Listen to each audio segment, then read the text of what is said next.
2025, précisément en octobre 2025.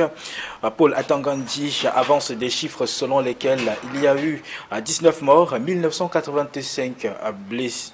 1985 personnes interpellées, parmi lesquelles 615 libérées et 963 poursuivis dans le cadre de la crise post-électorale. Des chiffres qui ne reflètent pas la réalité d'après le bâtonnier. Le barreau donc demande une commission mixte gouvernementale et avocats pour produire un rapport véridique. Le compte rendu avec Rodrigue Ngassi et Gizogo. Une commission d'enquête mixte, gouvernement barreau, pour établir avec exactitude le nombre de morts suite à la crise post-électorale de la présidentielle du 12 octobre dernier. Telle est la demande du bâtonnier de l'ordre des avocats après que le ministre de l'administration territoriale a énoncé le nombre de morts et de personnes interpellées dans cette période au cours d'une rencontre à Yaoundé avec une délégation du barreau. Région de l'Ouest, 1 décès. Région du Nord, 3 décès. Région de l'Est, 3 décès. Région du littoral, 9 décès. It is my fervent wish that perhaps a mixed commission be put in place so that we work and give you the sources of our figures. S'agissant des gardes à vue administratifs, le ministre de l'administration territoriale a souligné qu'il n'en était plus question, tandis que le bâtonnier a affirmé le contraire. Je voudrais rassurer monsieur le bâtonnier de l'ordre des avocats qu'il y a plus de citoyens détenus sur la base de garde à vue administratifs à nos jours. Contrairement à ça, on lui a donné des noms et on lui a dit il y a tel nombre de personnes qui sont à tel endroit et à tel endroit et à tel endroit. Remonté contre certains avocats, dont Maître Alice Nkom, qu'il n'a pas cité, le ministre de l'administration territoriale a qualifié de hors-la-loi leurs actions, tandis que le bâtonnier a conseillé une saisine officielle du barreau s'il y avait des plaintes contre les avocats. Depuis un certain temps, affiche le comportement d'une dame hors la loi en posant des actes irresponsables qui visent à défier l'autorité de l'État. Pour le reste, le bâtonnier a pointé le refus de la police et de la gendarmerie de laisser les avocats avoir accès aux détenus. Il a aussi fustigé l'ordre écrit du gouverneur de la région du littoral de ne pas administrer des soins aux blessés de la crise post-électorale. 2 heures de huis clos ont été nécessaires aux deux parties pour essayer d'accorder leur vue sur les éléments relatifs à la crise post-électorale au Cameroun. Promouvoir l'expertise du Cameroun dans la promotion de la médecine traditionnelle, c'était l'un des objectifs du ministre de la Santé publique à New Delhi lors du 2e sommet mondial sur la médecine traditionnelle du 17 au 19 décembre 2025. Manaouda Malachi et sa délégation ont ainsi milité pour un modèle d'unification qui crée donc un système thérapeutique nouveau, une sorte donc de syncrétisme de la médecine traditionnelle et conventionnelle pour le bien des populations. Le compte rendu avec Innocent Abega et Arthur Emaleux. Le Cameroun est désormais sur le point de s'imposer comme une référence continentale dans l'encadrement et la valorisation de la médecine traditionnelle. Au sommet mondial de la médecine traditionnelle 2e édition, tenu à New Delhi du 17 au 19 décembre 2025, le ministre Manaouda Malachi réaffirme l'engagement du Cameroun. L'OMS entend créer, n'est-ce pas, un centre de translation, un centre de promotion de la médecine traditionnelle pour prendre en compte non seulement le levier éthique, le levier qualité, le levier standard, le levier sécurité également en termes de contribution à la sécurité sanitaire du monde. Dans le cadre de la lutte contre la Covid-19, la médecine traditionnelle a apporté, n'est-ce pas, sa contribution. Au cours de ce sommet, le partage d'expérience nous permet de dire que nous allons continuer les discussions avec des autres États, avec d'autres personnes, pour que la promotion de la médecine traditionnelle à travers le monde puisse se passer et que le Cameroun puisse en bénéficier. Au cœur des échanges entre décideurs politiques, experts de santé, partenaires techniques et financiers du monde, 2 grandes orientations pour la valorisation de la médecine traditionnelle ont été exposées, notamment le pluralisme thérapeutique et le modèle d'unification qui crée un système thérapeutique nouveau, un syncrétisme. Au cours de la table ronde ministérielle, le Cameroun a pu exposé son expérience, a donné, n'est-ce pas, l'état de ce qu'est la médecine traditionnelle au Cameroun. La promulgation de loi par le président de la République, son Excellence Paul Biya, et surtout, en ce moment, l'état d'avancement de l'élaboration d'un texte d'application qui fait, en réalité, au Cameroun, en sorte que la médecine traditionnelle et la médecine conventionnelle vont cohabiter et qu'on pourrait retrouver à l'intérieur de la médecine conventionnelle des éléments de médecine traditionnelle. À travers cette participation stratégique, le Cameroun réaffirme sa détermination à faire de la médecine traditionnelle un pilier complémentaire crédible de son système national de santé. Et en février 2026, Manaouda Malachi et sa délégation devront encore poursuivre cet engagement à Nairobi, au Kenya. Parlons sport, football à présent. C'est un David Pagou rassurant et réservé que l'on a vu lors de la conférence de presse d'avant-match du Cameroun contre le Gabon hier au grand stade d'Agadir. C'est du moins ce que pense la presse massivement représentée lors de cette première conférence de presse depuis que les Lions indomptables ont rejoint donc le Maroc. Nos envoyés spéciaux Fabrice Eloumou et Zéphirin Gondi ont rencontré quelques hommes de presse. Voici le reportage. Ici vient de s'achever la conférence de presse d'avant-match du Cameroun pour le duel de ce mercredi face aux Panthères du Gabon. Face à la presse, il y avait l'entraîneur sélectionneur David Pagou et à côté Nous, qui se sont présentés pour la première fois de manière officielle face à la presse depuis leur arrivée ici au Maroc. Et il y avait dans la salle des journalistes camerounais qui étaient bien présents pour justement participer à cette conférence de presse. Parmi eux, Alain Denis Koul, avec qui nous sommes actuellement. Alain Denis, bonjour. Bonjour Fabrice, bonjour à tous. Qu'est-ce qu'on retient de cette conférence de presse d'avant-match du Cameroun? Une conférence avec une communication plutôt maîtrisée de David Pagou qui a dit exactement ce qu'il voulait dire avec ses mots et qui a su faire abstraction de ce qu'il voulait pas dire, c'est-à-dire cacher un certain nombre d'informations qu'il voulait pas livrer au public. On a vu un David Pagou qui était plutôt serein, confiant par rapport à son groupe, qui a rassuré sur le fait que plutôt le discours entre lui et ses joueurs passe plutôt bien, la communication est assez bonne jusqu'ici et qui surtout n'a laissé aucun indice sur qui est-ce qui sera le capitaine de demain. C'est peut-être là où les Camerounais ont dû peut-être tout de suite de leur canapé parce que on s'attendait à ce que ce soit plutôt clair aujourd'hui en veille de match, qui nous disent que voilà, des trois qui ont été nommés comme trois capitaines des Lions, que celui qui sera le principal soit peut-être dévoilé aujourd'hui, mais non, M. Pagou a préféré garder cela pour lui.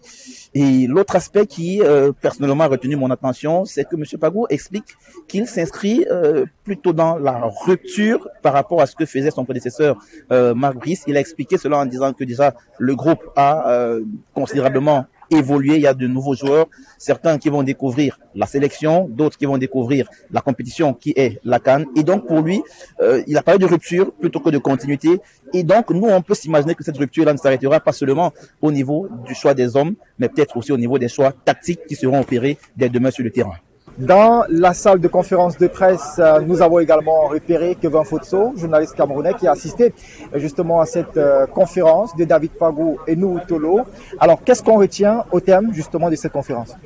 Déjà, le coach David Pagou était attendu. Comme je le dis, les conférences de presse de l'équipe nationale du Cameroun ont ceci de particulier qu'elles savent souvent faire jaillir des étincelles.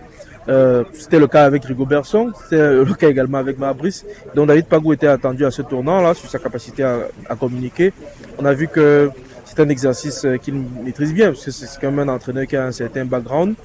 On se serait, parce qu'on est des journalistes, on se serait attendu à avoir beaucoup plus de détails, mais c'est normal qu'en tant que technicien, qu'ils ne nous en disent pas plus. Il me semble quand même, de mon avis personnel, que la seule certitude aujourd'hui, c'est qu'on aura sans doute Nous demain comme capitaine, l'une des seules certitudes en tout cas. Au niveau de la préparation, je crois que le coach lui-même a reconnu que il n'y a pas eu suffisamment de temps, et ça tout le monde le sait. Une équipe remaniée, un staff remanié à quelques semaines de la compétition, mais ça ne veut pas pour autant dire que le Cameroun ne part pas avec ses chances, parce que ça peut se convertir en opportunité, ça peut se convertir de manière positive. comme je le disais à d'autres confrères, si le coach a réussi à faire en sorte que ces joueurs deviennent des soldats et donc entrent au terrain avec l'engagement, avec la volonté de tout faire basculer, c'est ce qu'on souhaite pour le Cameroun. Alors, quand on regarde David Pagou aujourd'hui face à la presse, quand on regarde Nous, Tolo, est-ce que, en tant que journaliste, en tant qu'observateur, on peut se dire que l'atmosphère est sereine? Difficile parce qu'après ça reste toujours de la diplomatie, c'est-à-dire que ne vous attendez pas, c'est que en conférence de presse un entraîneur ou un joueur vient dire que tout va mal, non, ça reste de la diplomatie. Après, pour ce qu'on sait, effectivement, le groupe n'a pas de problème en particulier. Je crois que généralement dans ce type de configuration, ça va dépendre de l'entame. Si le Cameroun commence bien sa compétition, notamment à travers une victoire ou au minima une bonne prestation face au Gabon, ça va sans doute contribuer à consolider le travail qui est mené en termes de cohésion.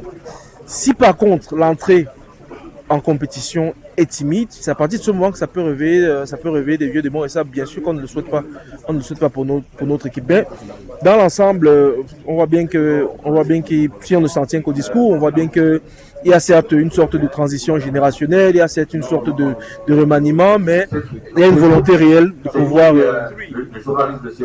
pouvoir maintenir Il n'y avait pas que des journalistes camerounais, il y avait également des journalistes gabonais, on le sait. Les Lions indomptables vont affronter les Panthères du Gabon demain. Parmi eux, j'ai pu repérer Parfait Junior Boukinda, il est journaliste gabonais. Bonjour. Bonjour. Alors, qu'est-ce qu'on retient au terme de cette conférence de presse du Cameroun? On est allé sur l'assurance, on est allé sur la maîtrise et on a surtout évité de dévoiler la stratégie. Vous savez que le groupe F est un groupe assez relevé, donc il va falloir rester assez fin sur les détails. Donc le sélectionneur camerounais a insisté sur l'unité, sur la cohésion, parce que c'est un groupe qui est en reconstruction. Il est arrivé récemment, mais il dit pouvoir avoir la grinta pour mettre sur pied un collectif qui sera capable de rivaliser le talent d'abord contre le Gabon, ensuite contre la Côte d'Ivoire, pour venir contre le Mozambique. Il faut quand même dire que ce qui marque dans son intervention, c'est sa capacité à trouver les mots pour rassembler ses hommes.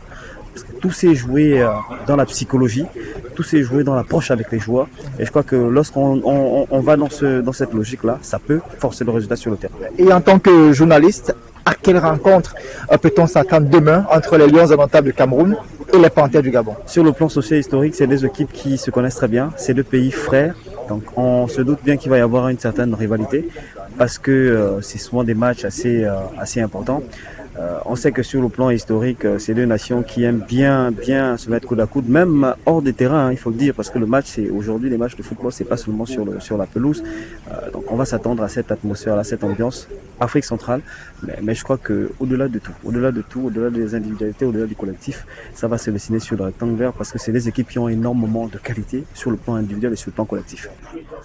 Voilà donc ce qu'on peut retenir en termes de réaction de la presse rencontrée ici à la salle de conférence du Grand Stade d'Agadir, en prélude au match entre les Lions indomptables du Cameroun et les Panthères du Gabon.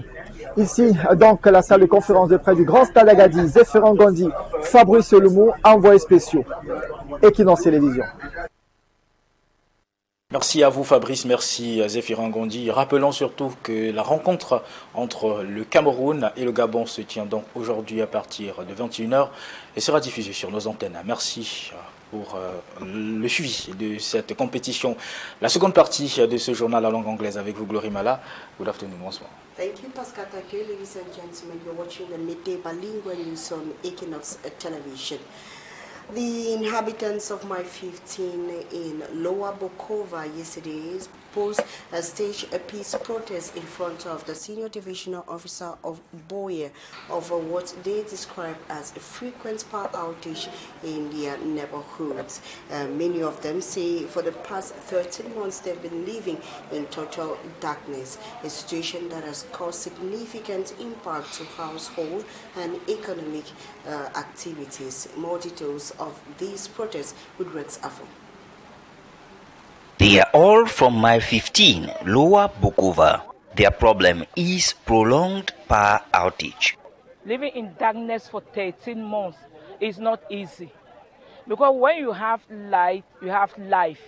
But when there is no light, you are in darkness. It seems as if you are a dead living corpse because nothing moves. While children are there, they cannot read. They are not used to candle or bush light. The absence of electricity for over 13 months has made them to be at the mercy of all kinds of dangers. See, then, we have suffered, Papa. I cannot lie. Is it not snake bite? Terrible things are entering the house I cannot know.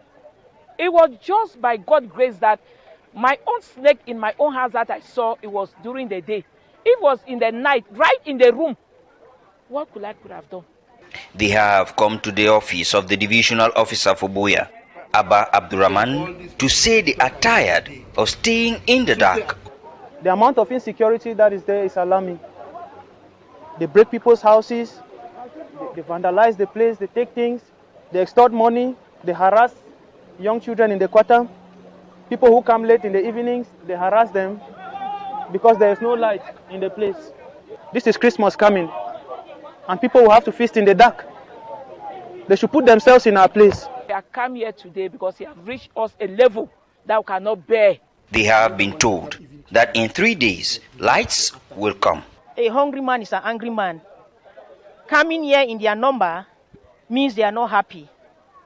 So, they have promised us 3 days that will have electricity. These are the words of the administrators. And also the technical director of Lower Boa. And the population has come down to respect these 3 days. They say if the lights do not come by then, they may be forced to once more take to the streets to demand that power be restored in their area. And in politics, the Minister of Territorial Administration, Paul Tanganji, has called the president of the Cameroon Bar Council to call some of his colleagues to order who are on the neck of the state, preventing it from functioning properly. This was during a meeting with representatives of the Cameroon Bar Council headed by the president, Barrister Eric Mba, who urged the minister to create a mixed commission of inquiry to establish correct statistics of the number of persons killed, arrested and detained in relation to the post-electoral violence in Cameroon. More details with Innocent Azim. At the center of discussions between the Minister of Territorial Administration, Paula Tanganji, and representatives of the Cameroon Bar Council was the post-electoral unrest. Mr. Batone, we have been having conflicting results and figures on the number of criminals arrested, as well as those who died as a result of post-electoral violence. I thought it wise that we should have these discussions so that we should give you our figures and official figures so that your collaborators and your colleagues should remain at the same level of information. According to the Minat boss, this is due to the conflicting statistics advanced, contradicting those of his ministry. In the North region, 3 criminals reported dead. In the East region, 3 criminals reported dead.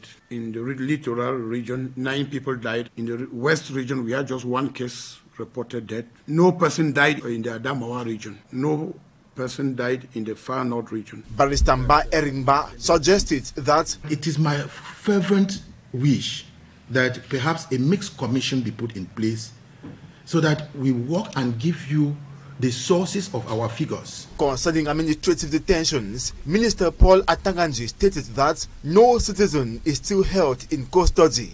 A shocking statement to Barrister Mba Eringba. We've given him with names of people who are still in detention following administrative orders from the various DOs, governors and all of that. So inform us if you are aware of anybody who is still in detention, because they say everybody has been released. We have given the names that we know, but we cannot know all.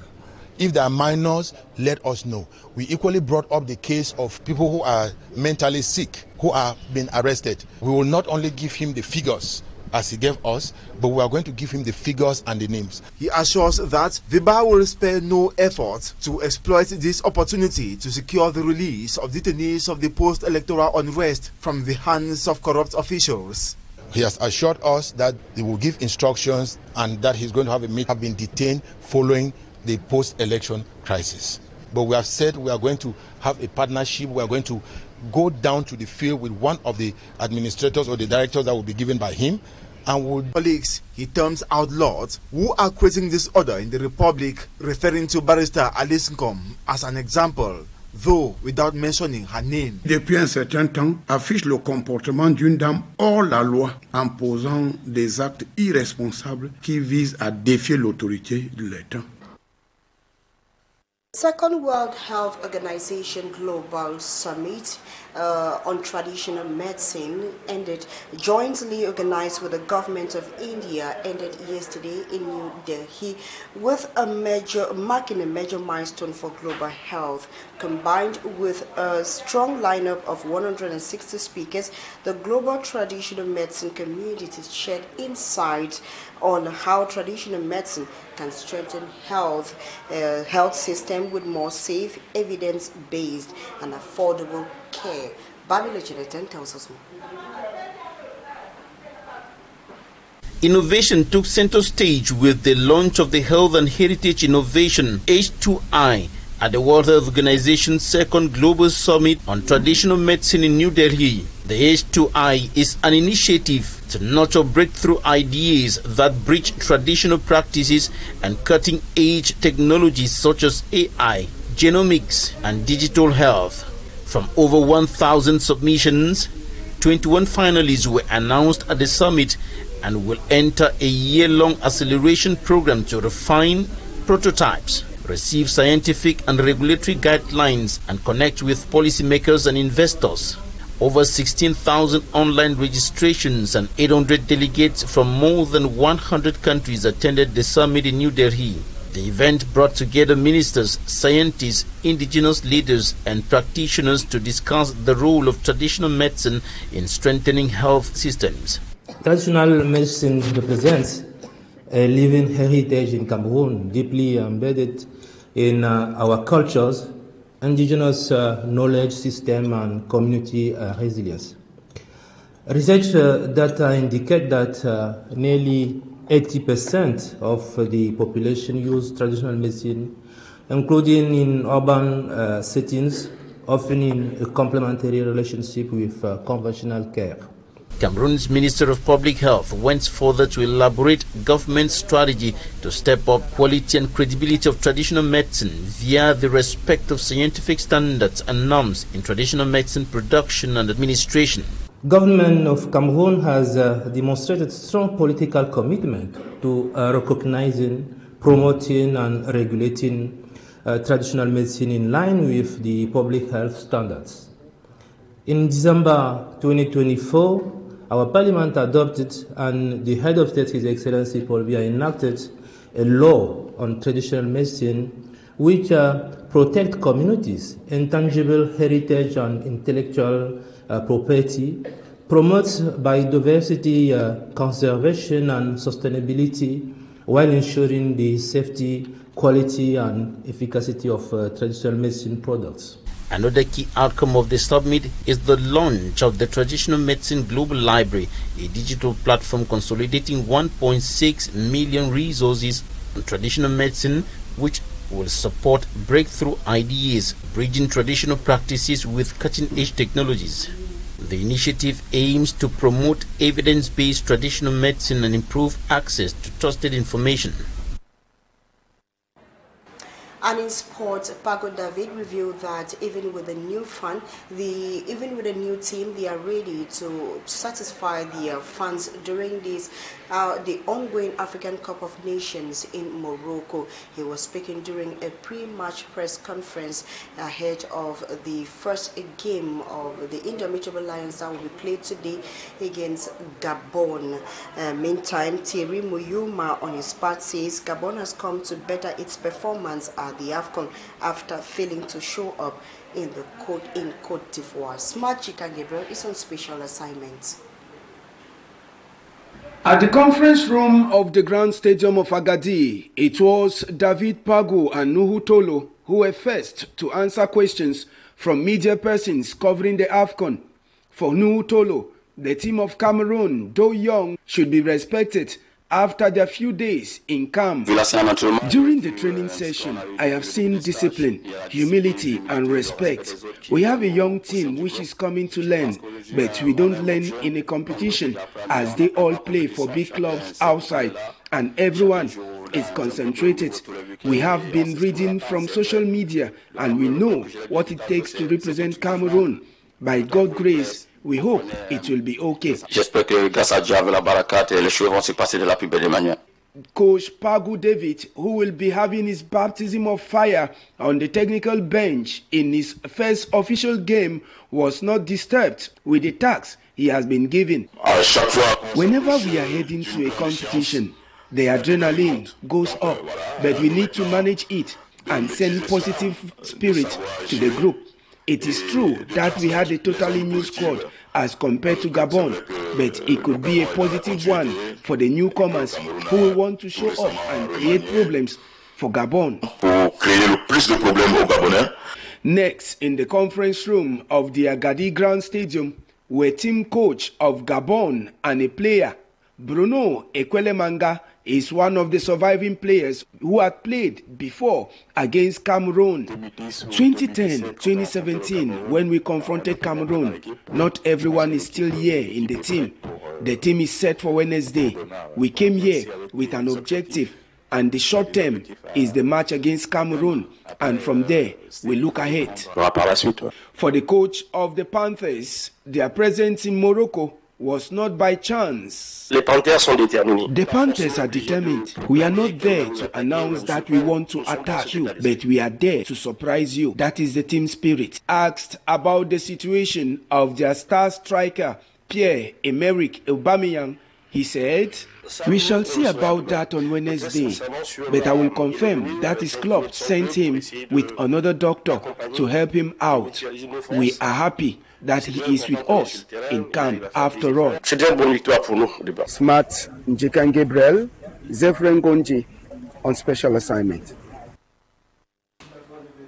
And the sport journalists who closely followed the press conference at the Agadi Stadium says the tactics of the plays of the match was not reviewed or disclosed by the coaches, which implies that today's match or today's game will be tough. Our reporter Smart Njekan Gabriel spoke with Giovanni Wane and put together this report. The presser at the conference room of the Agadi Grand Stadium was closely followed by several journalists from Cameroon, Gabon, and other nations covering the AFCON.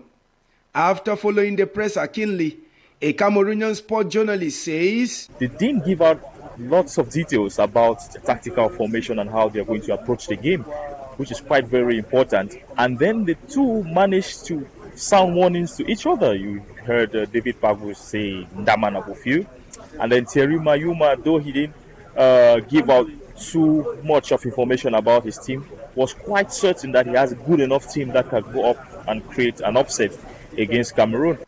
For Giovanni, it is very difficult to say who will carry the day when the match will come to an end on Wednesday. It's a very tight affair because up to this point in time, even the so-called experts have not been able to differentiate. There's no clear difference between Cameroon and Gabon, because Cameroon is coming in with a very new squad, like Coach David Pagu opined, and then Thierry Mayuma has a blend to the old guards and then the younger generation. He adds, "It's going to be a very tough game to separate the two teams, especially given the fact that we haven't yet completely seen the package, even as Cameroonians, from Coach David Pagu. Remember that we are yet to watch his team play in a competitive game. He played a friendly against WAC, but that's a friendly altogether. But we've seen what Thierry Mayuma can bring to the fore. It's interesting. He missed out of the World Cup qualifiers only by little to Cote d'Ivoire, that qualified automatically, and in Morocco he wasn't able to get past Nigeria. But it was a very tight game. The weakness we are thinking of Coach David Pagu is his strength. Cameroon will play the last game against Gabon at the Grand Stadium of Agadi when it will be 9 p.m. in Kwakwa, southwest region of Cameroon. exactly when it's going to be 9 p.m. in Kwakwa in the southwest region of Cameroon. Thank you so much, Ika Gabriel. You ending the midday Lingua news on Équinoxe television. Ladies and gentlemen, thanks for your very kind attention. We shall be back tomorrow same time. Pascal, thank you. Bonne journée. Très bonne journée à vous également et excellent réveillon de Noël, Glory Mala. Mesdames, Messieurs, merci d'avoir suivi le 12h bilingue sur Équinoxe Télévision. Restez en compagnie de nos programmes. Très bon réveillon de Noël à vous.